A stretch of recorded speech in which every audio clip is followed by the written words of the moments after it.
વાવ થરાદ જિલ્લાના વાવ પોલીસે IPL 2026 cricket match પર ચાલતા ઓનલાઈન સટ્ટાબાજીનો પર્દાફાશ કર્યો છે। આ કાર્યવાહીમાં 2 આરોપીઓની ધરપકડ કરવામાં આવી છે। દરોડા દરમિયાન રૂપિયા 5 લાખથી વધુનું ઓનલાઈન ક્રેડિટ બેલેન્સ અને અન્ય મુદ્દામાલ જપ્ત કરાયો છે। વાવ પોલીસ સ્ટેશનના સ્ટાફને મળેલી બાતમીના આધારે વાવ ટાઉનના રાઠોડવાસ વિસ્તારમાં દરોડો પાડવામાં આવ્યો હતો। અહીં લખનઉ અને બેંગ્લોર વચ્ચેની T20 મેચ પર ઓનલાઈન સટ્ટો રમાઈ રહ્યો હતો।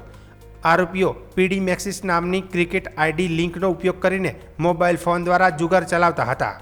પોલીસે જુગારની આઈડીમાં રહેલો રૂપિયા 5,25,675નો credit balance, 5 mobile phone, 1 laptop સહિત કુલ 36,500નો મુદ્દામાલ કબજે કર્યો છે। પકડાયેલ આરોપીઓમાં સંજય કુમાર મોતીરામ બ્રાહ્મણ રહે લુણસેલા તાલુકો ભાભર અને ભીખાભાઈ ડામરાભાઈ રાઠોડ રહે વાવ રાઠોડવાસને ઝડપી પાડી આગળની કાર્યવાહી હાથ ધરી હતી।